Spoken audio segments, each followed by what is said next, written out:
Welcome to CSIS.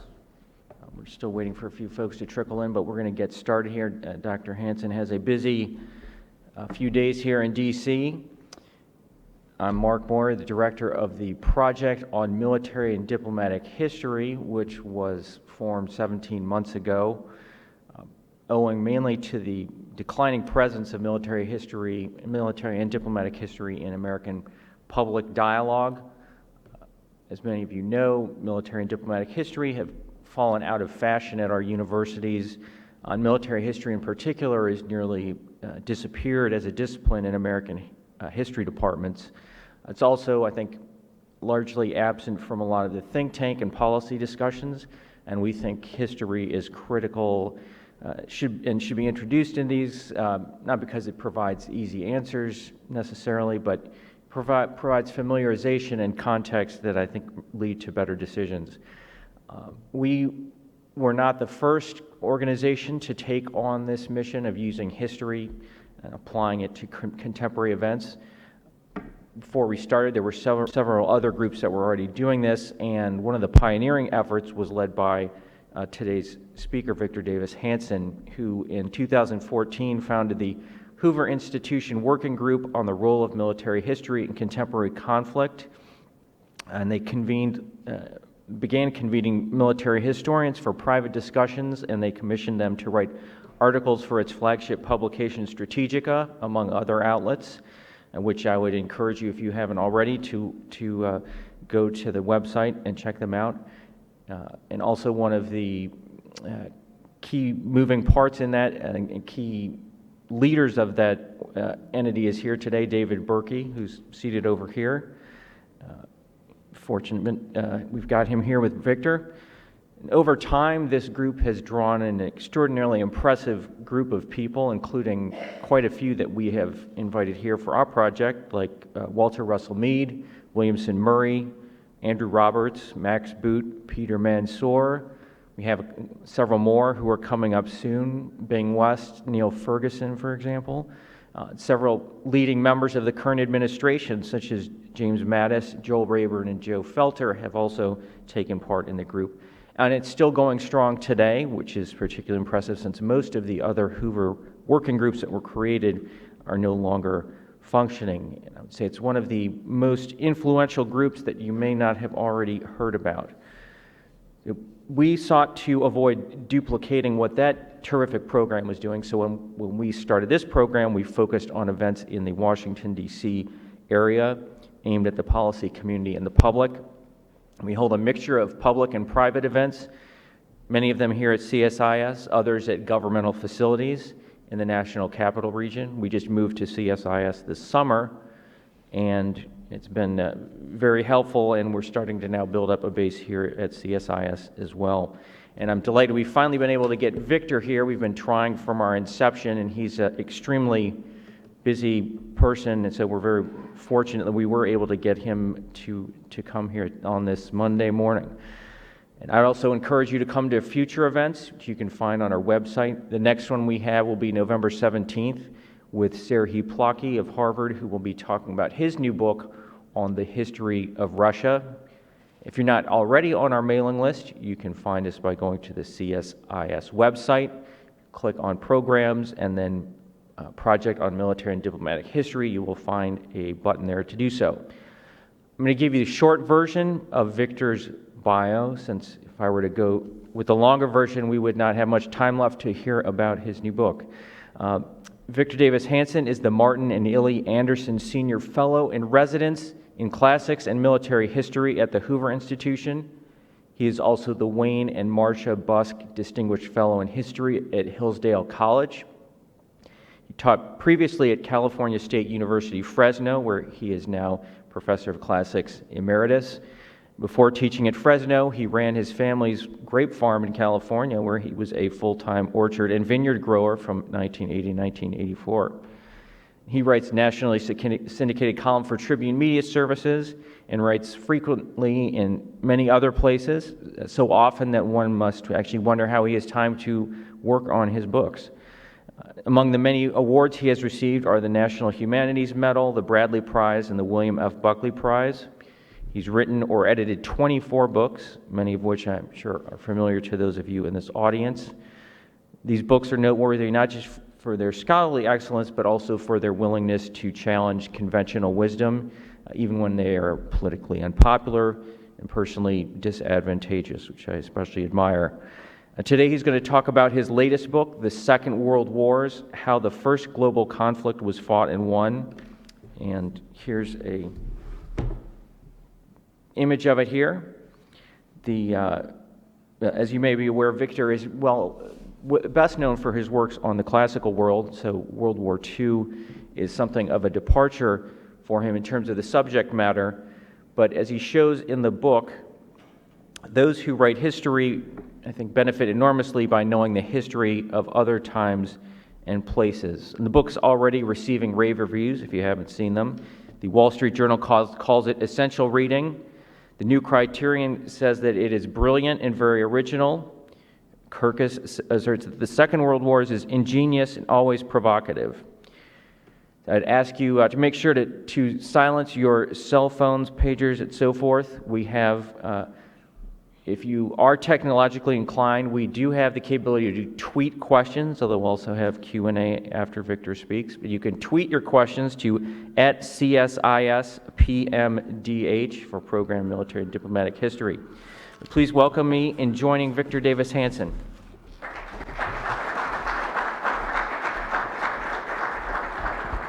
Thank you very much for that kind introduction. You know, when you want to write a book about World War II, the publisher says, what could you possibly say when there's 7,000 books written every year?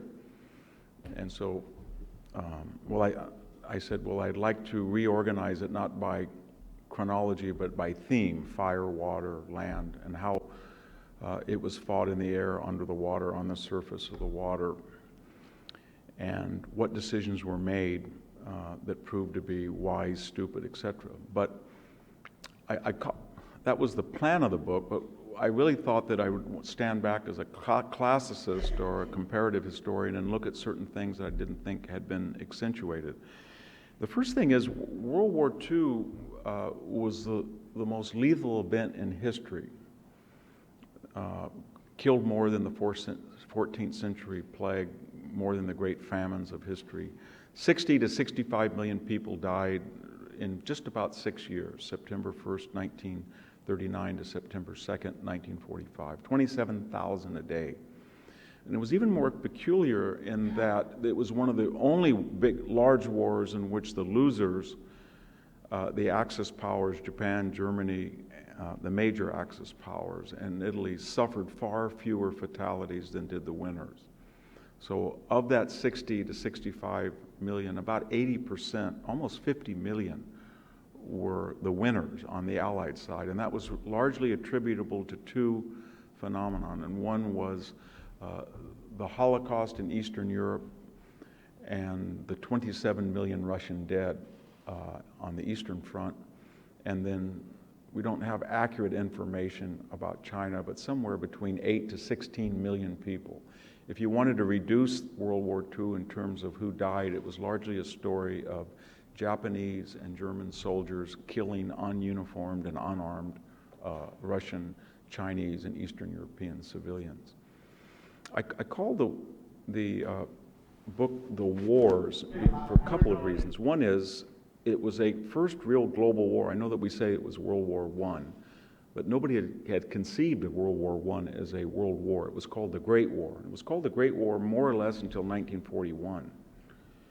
And by that I mean that Hitler's 9 border wars between September 39 and the invasion of the Soviet Union in June, and were all successful. The Blitz was a draw, perhaps, but we don't even think anymore. What did he call Poland or Norway or Luxembourg or Holland or Belgium or France or Yugoslavia or Greece? These were just individual wars. And he won them. But something radically happened in the year 1941 to change those individual wars into one war. And so I want to get to that in a second. But the other reason I use the plural is that World War I, as I said, really there were battles in the Middle East, and there were battles on the Atlantic, and there were battles in parts of Africa, but they were very small and mostly irrelevant to the ultimate outcome in Europe. But World War II, I mean, there was nothing in common that a Bulgarian had with a Japanese soldier in Manchuria, even though they were ostensibly on the same side. If you look at it in terms of the battle experience, what did a U-boat commander off the coast of Miami, 200 feet under the surface, have in common with Rommel in North Africa, headed toward El Alamein? There were just so many different landscapes and so many different methods of fighting that people really were hard-pressed to see this as a holistic war. In some ways, the only thing that the alliance had in common was they could all claim that they had either surprised attacked somebody else or had been surprised attacked. So Russia was surprise attacked, we were surprise attacked, and Britain was the only country, remember, that went to war without being surprise attacked or surprise attacking someone. It went to war on the principle of Poland. And the Axis actually had an ideological affinity, fascism in Italy and Nazism and Japanese militarism, but there was not a hardcore ideological bond between the Allies. So what changed all of these border wars into a central war, and that was 1941. It happened because of three reasons. The Soviet Union inexplicably, we think, went into, the Third Reich went into the Soviet Union. And Japan attacked Singapore and Malaya and the United States on December 7th and 8th, and then inexplicably Italy and Germany declared war on the United States on December 11th. And at that point, the Axis alliance found themselves with a population of about 160 versus 400 million. And they found themselves with a pre-war GDP of 1/6 of this new alliance that they had created against them. So it sort of begs the question, why, after being so successful, and really the war was more or less over, and it wasn't even known as a world war yet, why would they start a world war against this new coalition? And it's easy now to see how stupid it was, because it was probably the worst military decision in the history of conflict, the invasion of the Soviet Union. But at the time, remember we had this sort of colloquialism, it seemed like a good idea at the time. Hitler, who didn't really discuss it, General Willemont on OKW called up and said, is he really going to go into the Soviet Union? And this was sort of characteristics of the Axis. When Mussolini went into Greece, Hitler was shocked. He asked after December 8th, where is Pearl Harbor? Japanese were very angry that he went into the Soviet Union because he had still, on the Ribbentrop-Molotov non-aggression pact of August 23rd, 1939, the Japanese were actively at war with the Soviet Union when he cut the legs out from under them. And then they had just cut a deal with the Soviet Union in April, their own non-aggression pact of 1941.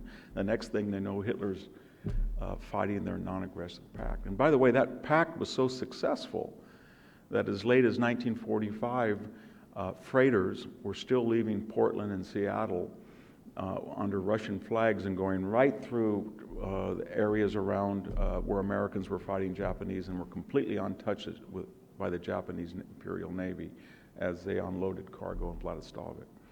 And so it didn't make sense. Why did he do it then? Why did Hitler change these border wars into World War II? And by the way, it was in this year that World War I came to be known as the Great War was renamed. And the answer that Hitler gave to people in table talk, his transcriptions of what he said, and what he said at the time were actually pretty convincing. He said that the Soviet Union had a dismal record of fighting outside their own territory. They had gone into Finland in November 1939 and they had not been able to win until April, and they may have lost 500,000 casualties.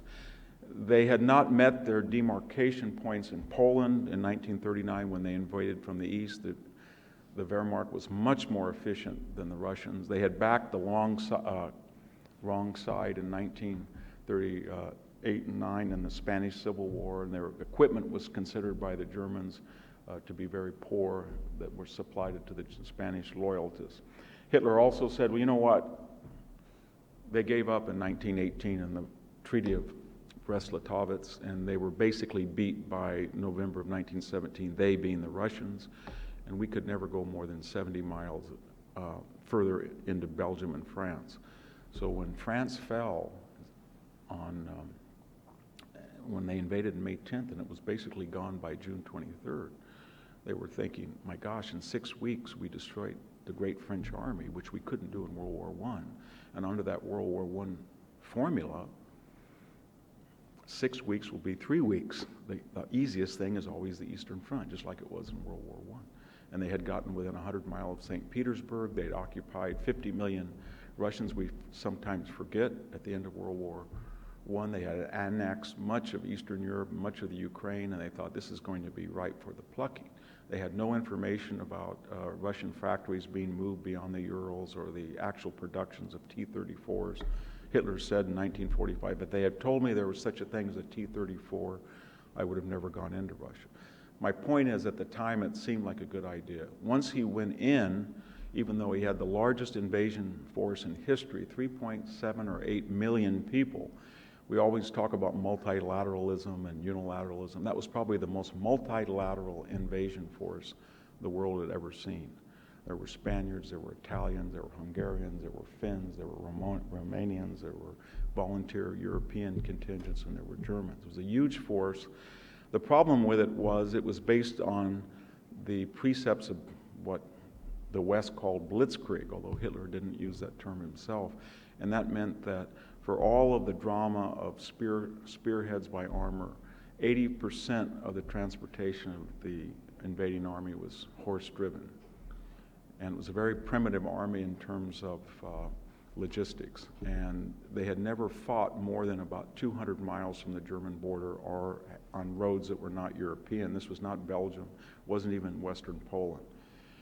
And they did not have enough troops to have 3 spirited attacks on St. Petersburg, Leningrad, Moscow, and into the Ukraine, and all the way supposedly to the Caucasus. So almost immediately, their strategic ambitions were way beyond their tactical means to achieve them. And it required almost perfect calibration, anything that went wrong, and a lot of things went wrong. And at that point, they found themselves into what Hitler said he would never do, a truly true front war. The final reason he said he went in is that he realized that his Navy had not been honest with him, Admiral Dönitz and Raeder, that he could not land in Britain. The Blitz had failed, and he found himself unable to do much about Britain. He had counted on Russian collusion, American isolationism, and British appeasement, and now he found out that he thought by invading the Soviet Union and knocking them out in 3 or 4 weeks, he would put applied pressure on Britain and stop the final obstacle to his plans of European conquest. The next thing that happened is the Japanese bombed Pearl Harbor and they attacked Britain. Why did they do that? That seemed to be one of the stupidest things in the world, because when they looked at what they needed resource-wise, it was all there in the Pacific. Malaysian rubber, all they had to do was take Singapore, which they did, and Britain was completely unable, didn't have the resources to fight by itself the Japanese Imperial Navy in the Pacific. It had the world's largest fleet in 1939, but in its Pacific resources were much more smaller than the Japanese. The Dutch East Indies and Shell oil was right there for the taking. Holland didn't exist in 1941. It had been occupied for almost a year by the Germans. And of course, Southeast Asia had already been occupied. It was Vichy France, and Japan just took it. All they had to do was just sidestep the Philippines and Hawaii, and I don't think we would have done a thing had they attacked Singapore. And people in the United States, I think, agreed that we hadn't done anything when the Germans bombed London in the sense of declaring war. Why would we declare suddenly war because they took an outpost like Singapore? And yet they attacked the United States. One of the things that comes up, when you read about the Japanese strategy, they really did believe that if they tried to get the 3 carriers there, and there would shortly be 5, but they really did believe if they hit this blow, and it was not Admiral Yamamoto, I can cause havoc for 6 months and I can't guarantee. He was for the attack from the first. He offered to resign. He insisted he would resign if he didn't get permission to do it. And he was a number of Japanese diplomats, Mitsoka, Tojo had gone on a train to the United States, and Yamamoto had been in the United States, and contrary to popular belief, the more Japanese people in government and the military had seen the United States in the 1920s and 30s, the more that they had disdain for us. Yamamoto said, I was at Harvard, they have nothing but spats and fast cars, they don't want to fight. And nothing that we had done in 39, 40, and 41 had convinced them that we would retaliate. Wipe out the fleet very quickly, and as Yamamoto said, how in the world can a Navy go 3,000 miles in the dead of winter in high seas, refuel under complete radio silence? What kind of enemy can allow that to happen? Even in 1942, when we tried it in reverse by going across the seas, not in the dead of winter, but in April, we couldn't do it in the Doolittle Raid without them detecting us. So it was an amazing feat, and it only led to this idea of hubris, that they were going to be undefeatable. And in the next, as you know, until the Battle of Midway, they went wild. I think they lost 2 capital ships, and they destroyed about 45 Australian, British, and American vessels. They destroyed everything from American battleships to American carriers. And even as late as 1942, the United States at one point, after the Guadalcanal sea battles, I think only had the Enterprise actually floating. There were 27 Essex carriers on order, but they hadn't come. And so the third thing that changed us into a world war, of course, was why did Italy and Germany declare war on the United States? It made no sense. We would not have declared war. I think everybody agrees on Germany. We would have fought Japan first. And one of the reasons that they had, because they were so weak themselves and they had this inferiority complex about navies, and because Hitler was even impressed. Why was Hitler so impressed with Mussolini when his army was so unimpressive? It was the Italian Navy. It had 6 big battleships. It had about 17 cruisers. The French Navy had disappeared. He thought Mussolini would control the Mediterranean. He would shut off Suez. The Japanese would join the Italians, and they would control the Mediterranean and the Indian Ocean and cut off India.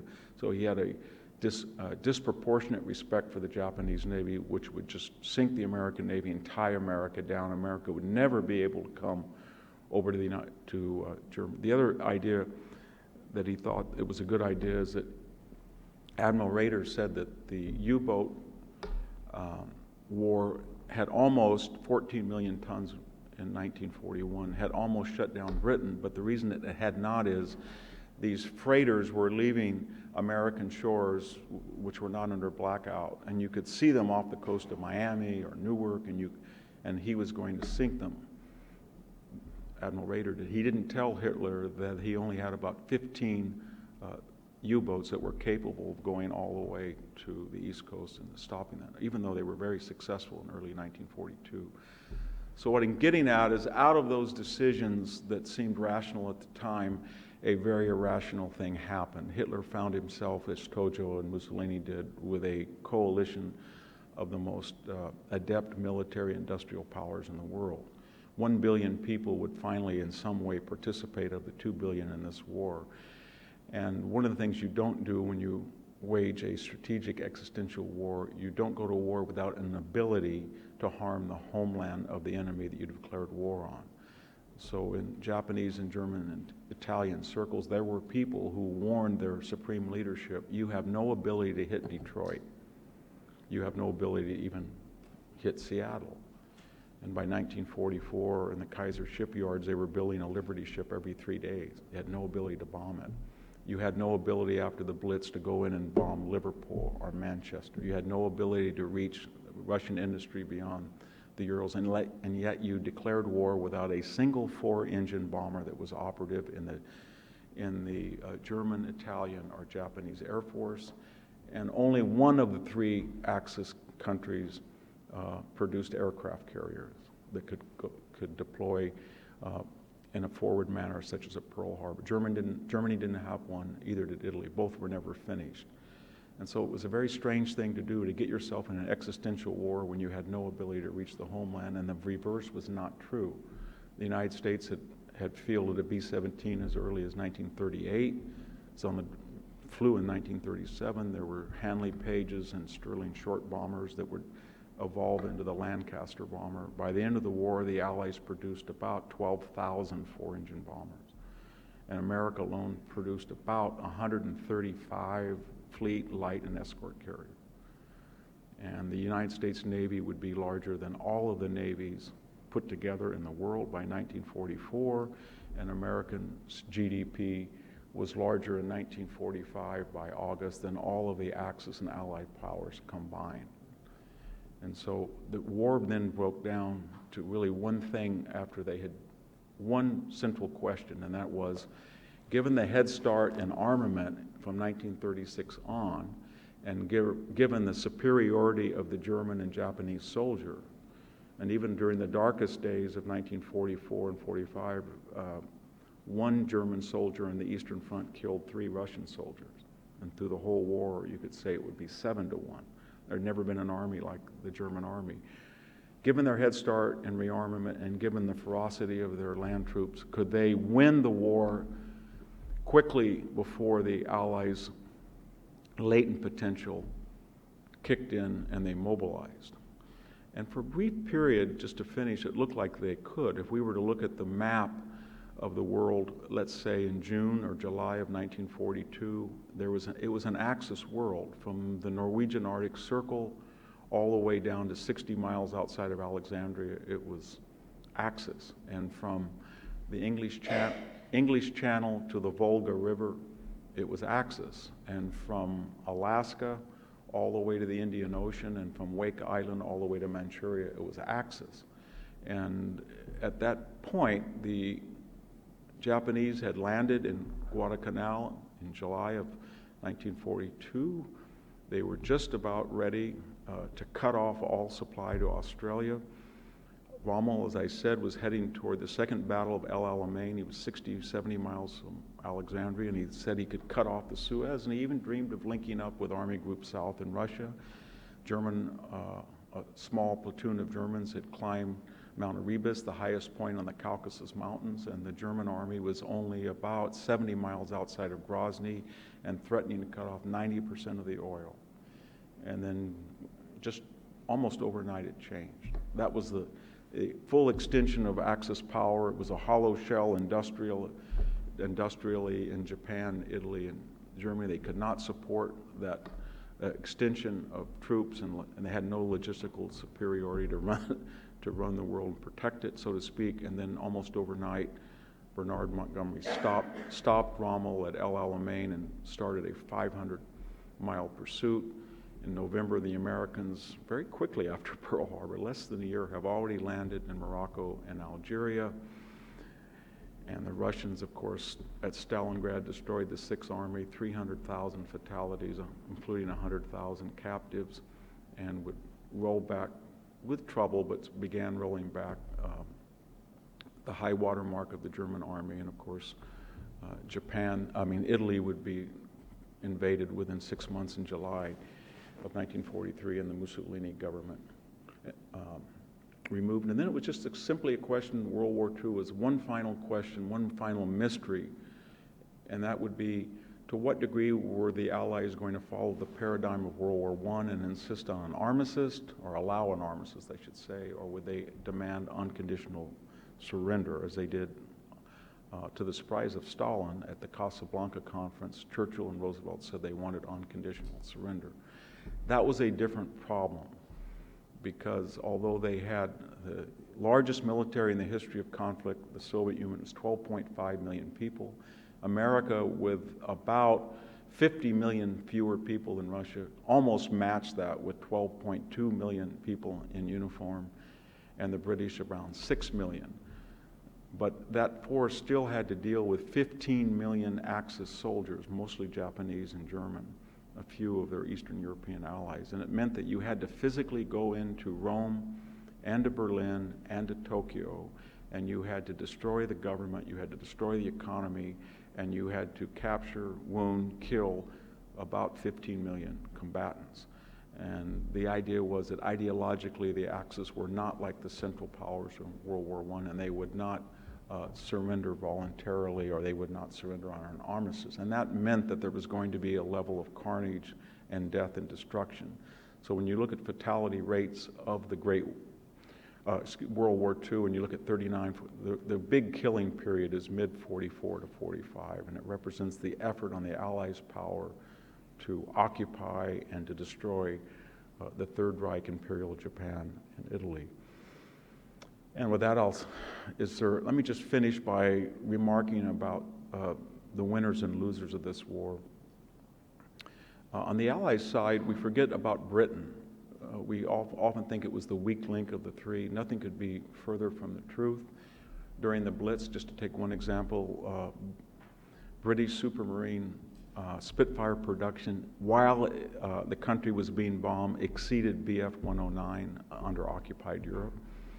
Britain was the only country of the 6 major belligerents, if we don't count China, 7 if we do, that fought the first day of the war and fought the last till the end of the war. The only country for the entire war. It was the only country to ever face this Third Reich all by itself, from the fall of France to the invasion of the Soviet Union.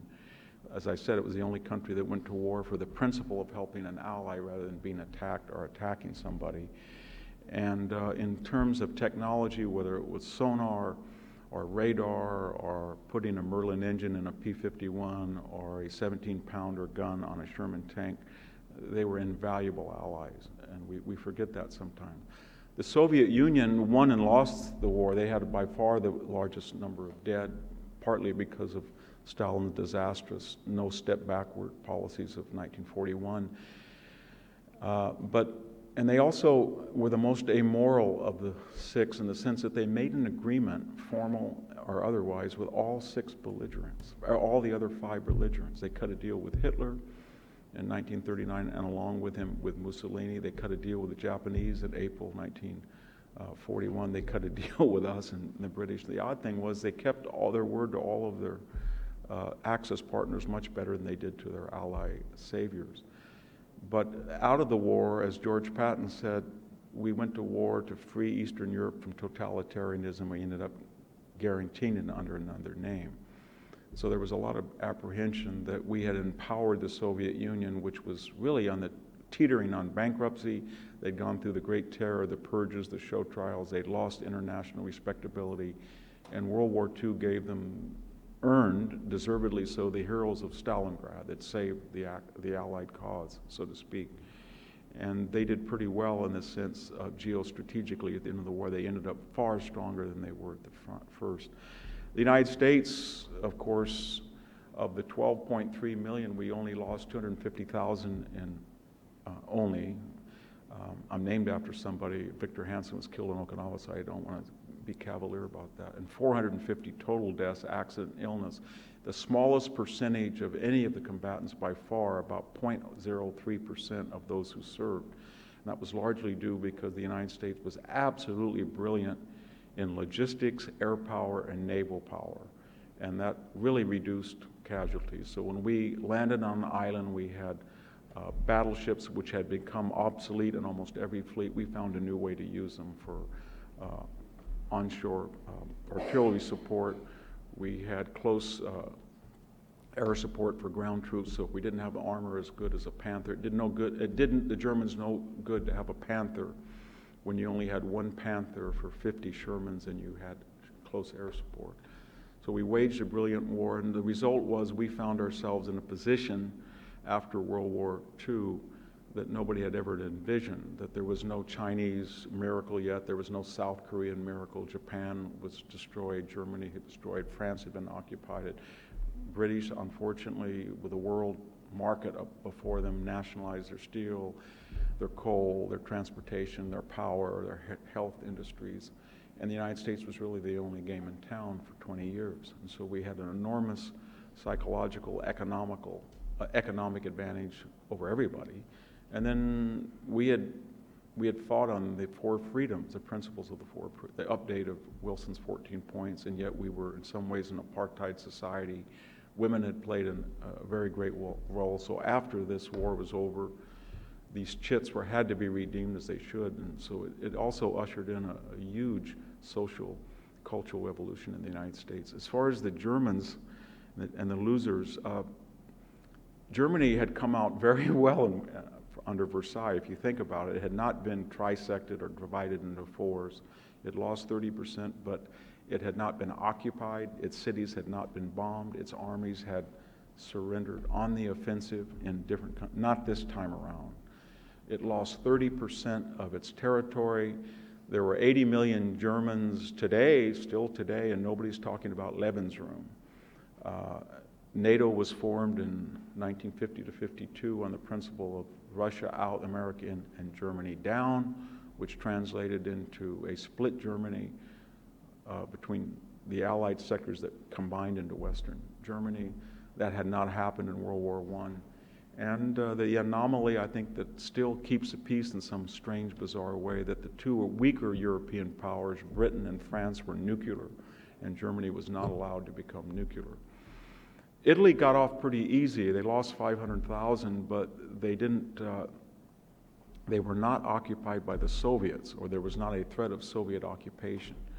And so the American occupation was much milder. There was a large Italian-American force in American politics. The Vatican carried great moral and ethical weight in the United States. And most importantly, it was the only of the Axis powers that had surrendered or really voluntarily got rid of their own leader in 1943 and then claimed that they flipped over. And then the final thing, when you look at what Allied commanders and diplomats said after the war, they said, well, you know, Italy, we fought in Italy longer than any other of the Axis countries. We were only in Germany from from March until May 1945, but we were there in Italy from September of 43 all the way, and we never finished in Italy. We never got to Austria, so the country saw civil war, Italian versus Italian, German versus Italian, Italian versus British, Italian versus American. It was a very horrific scene. It was sort of a Monte Cassino image in the Italian countryside, so we felt they'd suffered enough.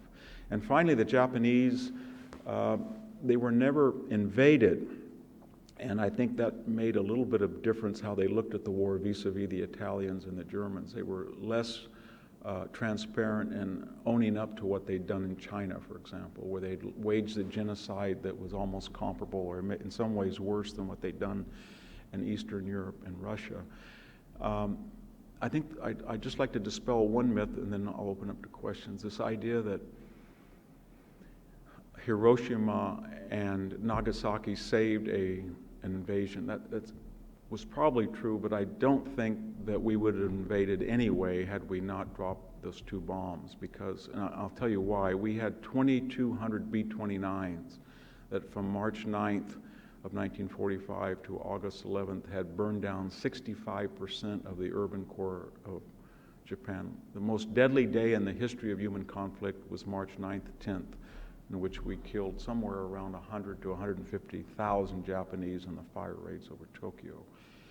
And the problem with conducting those fire raids were that they were taking place on the Mariana Islands, 1,600 miles each way, 3,200 miles at the very extent of a B-29 range. Okinawa was declared finally secure on July 2nd. In fact, there were already 7,000-foot runways under construction.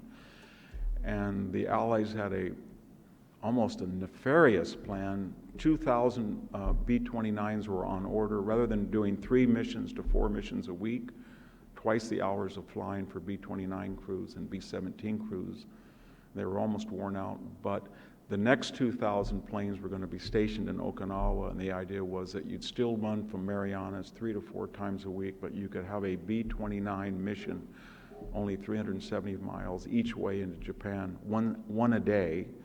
And then, of course, we had 10,000 B-17s, B-24s that we were going to redeploy to Okinawa, and the British were willing to chip in 5,000 Lancasters. So Curtis LeMay had a vision of having somewhere between 10 and 15,000 planes, the great majority of them with a distance that was about a third of the Marianas, bombing Japan 24/7 with napalm. In some ways, the atomic bomb saved a great carnage, but it wasn't the carnage of invading. It was calling off the conventional napalm raids, which I think would have, in association with the blockades and the submarine destruction of the merchant fleet, would have ended Japan within about a month. And with that, I'll open it up for questions. Thank you. We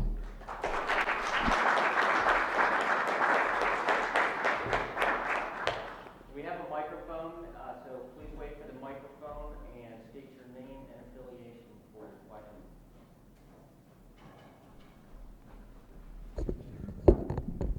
Thank you. Thank you very much, Dr. Davis.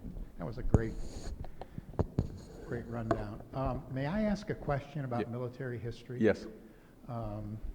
I've had a career in the Marine Corps and in the CIA, and at my stage in life, I've decided to become a graduate student at Norwich in military history.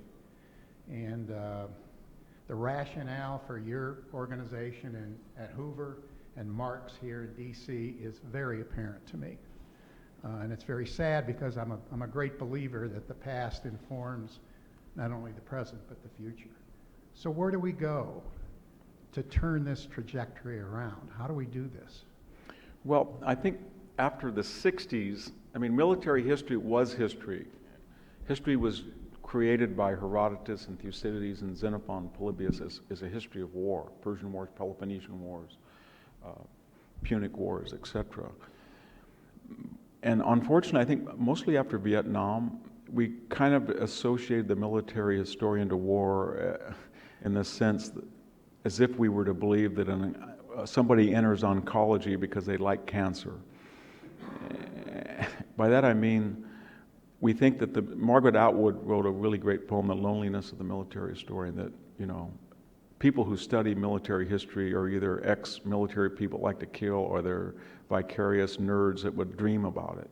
Rather than the real purpose of military history is a corrective for what I would think was peace studies. In other words, it suggests in a very pessimistic tone, this is what people are capable of, and this is what they will do, sort of paraphrase Thucydides. However, military history offers you a lesson that deterrence and balance of power and military preparedness can deter aggressors and therefore keep the peace.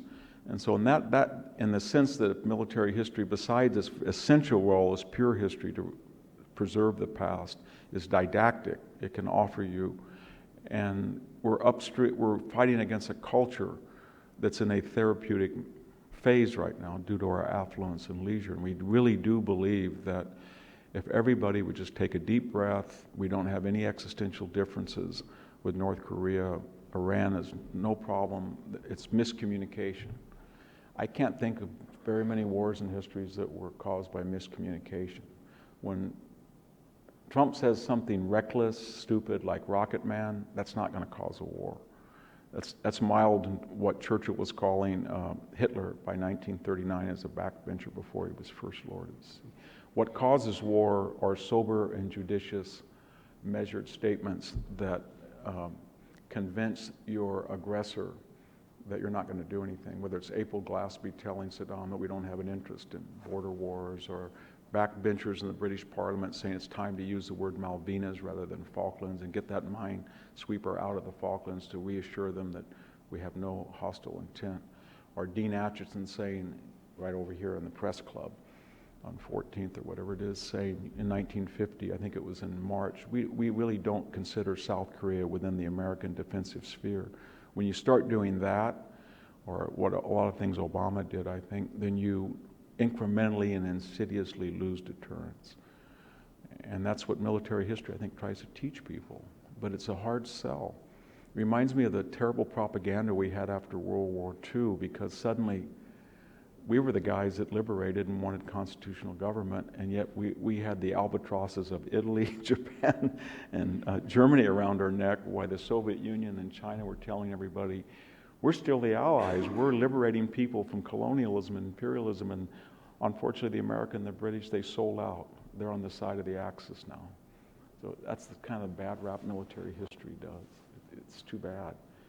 But part of it is our own problem, that we get so much into operational history that it becomes techie or nerdy. And then of these 7,000 books that were published each year, if you start to look at some of them, they're almost sort of glorification of gears and gadgets and stuff rather than the larger picture. But we have wonderful historians. One of the things that was so entertaining for me is to read books by, Richard Evans or Andrew Roberts or even John Keegan. who I think did a lot by making the field entertaining and bringing the idea of a Gibbon-like prose and scope to history. That's a poor answer. Any other questions? Yes.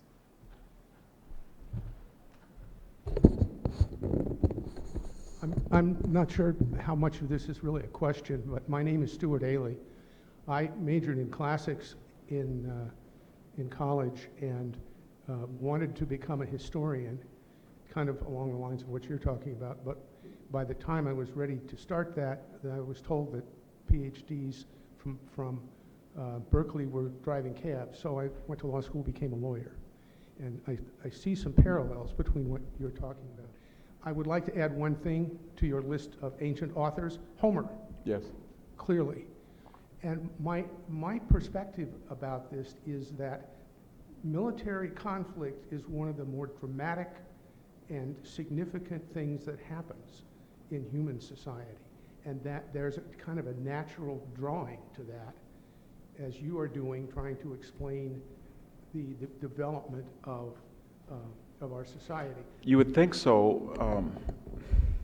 I once had this discussion, I think it was in 1994, I asked the California State University if I could teach a class in military history of war, and they didn't want to do it. The department did and the university didn't. And I said, if you go down to Barnes & Noble, look at the military history, then look at gender studies. And I made all these arguments that you're making. And they said, we'll let you do it. It was a seminar for 25 people. I had 95 people signed up. It wasn't because of me, it was the topic. And it was very successful, but it earned displeasure by colleagues because they said, you're undermining this new peace studies program. So I once did a study. I think there's 7 bachelor degree programs in military history. And there's 2 or 3 PhD programs, and last I counted there was 250 peace studies program. And that's built on, I think, a flawed premise about human nature, that if you just have enough communication and dialogue, which are helpful in times of crisis, but that can always solve a crisis through mediation or negotiation. And that's a reflection that that's what our culture values. Even though these classes are completely under-enrolled, people feel that they're not empirical or inductive, but deductive and preachy, and so they're not well received from my experience in the university. But most university administrators, when they look at their campus faculty profile, they think if I have 7 peace studies professors, they're going to give me a lot less trouble than a military historian. Let me make one sort of superficial observation based on my experience. Every leader at some point in his or her life should be a second lieutenant. It's a very good way to learn. The other thing that I wanted to really ask you to comment on is, through the scope of all of this, one of the big things that military has done and war has done is technology. The increase in aviation. If Yeah. the Wright brothers, that's fine, but where would we be if we hadn't had the need to develop? And the same kind of thing I think would apply in other areas. Do you have any observations? Well, I've written a lot about technology and war, and I've used it twice too many times, but I always go back to this anecdote when I was telling my grandfather that he didn't know what he was doing. He was 87 when he died on our farm, and he was in his 60s, and I was a college student. And I said, you don't really know how to farm this stuff. There's this new thing called drip irrigation you don't have no clue about. And so he said, I want you to come with me. So we went in the yard and we did the hand pump that his great-grandfather had put in. And he said, we have about 4 gallons a minute. I said, okay. And then we went over to the 15 horsepower well, and he turned on the electric pump, and he said, that's about 1,200 gallons a minute. And he said, no. And he said, you tasted the water. Does it taste any different? And his point was that water is water is water. The delivery system changes, but the essence of water and irrigation doesn't. And so I think what happens to us in Washington and in the U.S. military, we get infatuated with these operational avenues and horizons brought on by new technology, and we don't ask fundamental questions. Why do you want to go to war?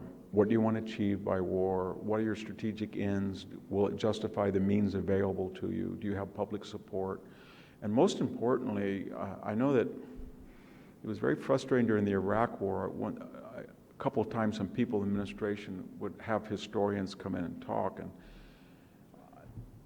they kept talking about this particular weapon or this particular strategy, and you would just say, like Al Davis, just win.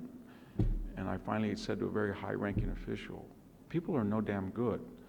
I said, when the 49ers are 0-13, nobody goes. When they're 13-0, everybody's a lifelong 49er. If you just have a perception of winning, and that means, and he goes, how do you define winning? I said, it means you're killing far more of the enemy than they're killing of you, and in an American society, in a postmodern, that means very few Americans are dying, and that you have stable areas that people can walk and shop in. That's pretty much what you want. And if you want to have a constitutional government, then you have to have a parliament meeting. But I said, that's a project in Italy and Germany and Japan that took 30 years. And in Korea, it took 30 years. But no, people had not talked like that. It was knock Saddam out and we're done. And the same thing we did in Libya. And I don't know what we're doing in Syria or Afghanistan, but I think now, maybe in Afghanistan, we're starting to articulate what do we want Afghanistan to look like, how much support and blood and treasure or do we think the public is willing to use, and are the strategic ends justified by the means? And that's an age-old Thucydidean question.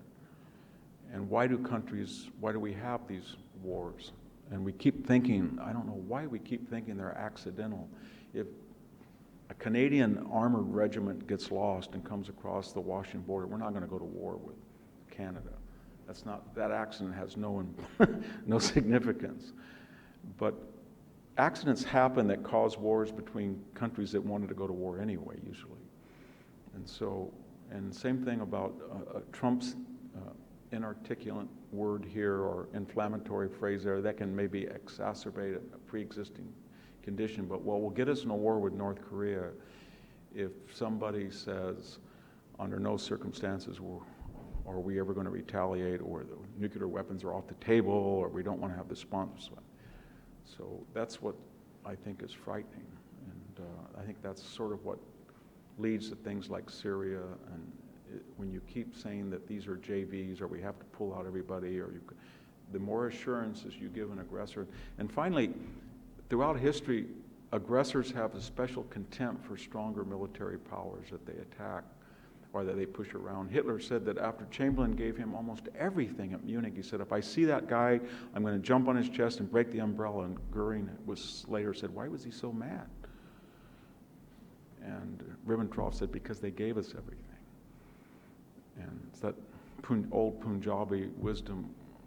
I have a neighbor, and I said, why does that guy hate me so much? He said, what good favor have you done him recently? And the point that we're making is that aggressors have contempt for stronger people who seem to be afraid to use their power or cannot articulate that they're going to do something. And that's a fundamental human question of the human condition, I think. But it requires some knowledge of human nature, and I think in some ways a pessimistic view rather than a Sermon on the Mount. Yeah. Go ahead. This will be the final question. Hi, Captain Nicholas Romero, U.S. Air Force. Thank you so much for your talk. My question is, you made the comment that, and I think rightly so, that Britain fought for ideological reasons, with the exception perhaps being the Far East. And I was wondering if you could maybe comment about what the Allies maybe did rightly or wrongly in the China-Burma-India theater, and how that might have precipitated things that we saw later on in the communist takeover of China. We had a very strange relationship with Britain in the East that we didn't have in Europe. In the European campaign, we coordinated the D-Day, the Normandy campaign.